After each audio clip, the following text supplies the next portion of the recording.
pribadi, Pak Muldoko tetap punya posisi Kepala Staf Presiden.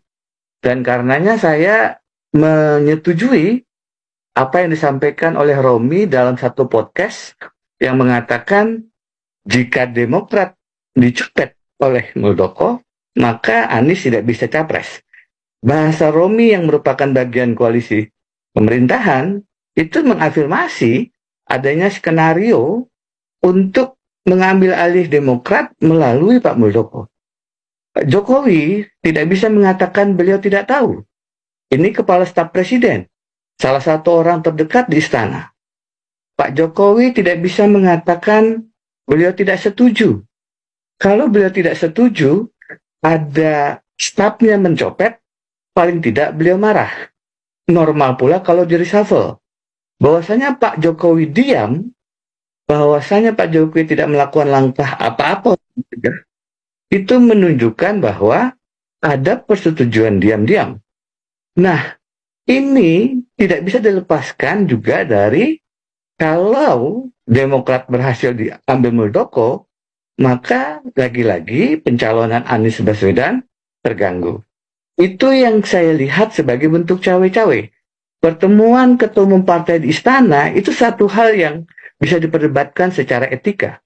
Tapi ada langkah untuk mengganggu kedaulatan partai, mengambil alih Partai Demokrat, itu bukan hanya pelanggaran etika. Itu termasuk kejahatan yang dalam konteks hukum tata negara, itu bisa menjadi pintu pemakzulan pemberhentian presiden karena sudah melanggar impeachment articles.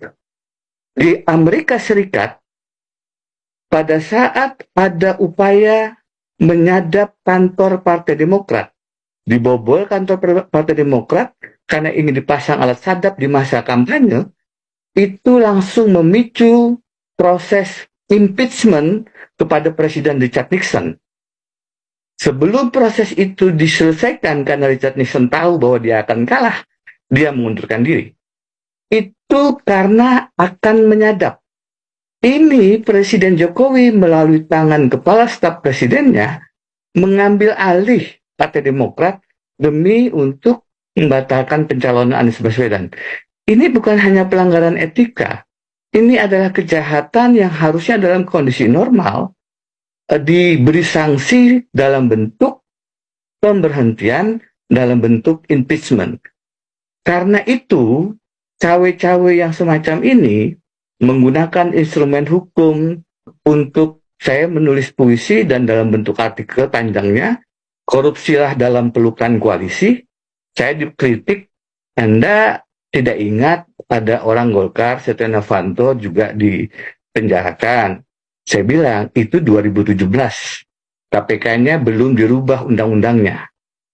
Oh, masih ada yang namanya Pak Juliari Batuara dari PDI Perjuangan dan Pak Edi Prabowo dari Partai Gerindra ditangkap KPK. Oh, itu di awal masa Pak Firly. Masih ada Novel Baswedan dan kawan-kawan yang belum dipecat setelah tes wawasan kebangsaan. Setelah teman-teman Novel Baswedan bergeser, coba cek ada tidak teman koalisi. Mas Romi mengatakan itu tidak berlaku buat saya. Itu zaman KPK-nya masih undang-undang lama. Begitu jadi KPK itu dilumpuhkan paling tidak dengan 3-4 cara. Satu, undang-undangnya dirubah dengan meletakkan KPK di bawah presiden, kehilangan independensi. Kalau hanya institusinya, regulasinya dilemahkan, masih ada harapan jika orang-orangnya berintegritas. Diletakkan orang yang secara etika bermasalah. Sudah pernah disidik, punya etika, bertemu dengan orang yang berperkara.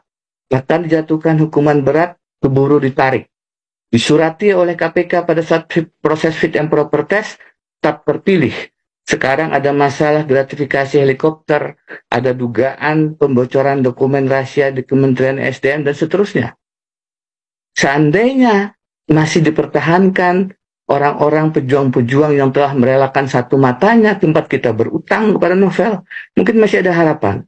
Tapi orang-orang ini pun disingkirkan. Itu tahap kedua pada saat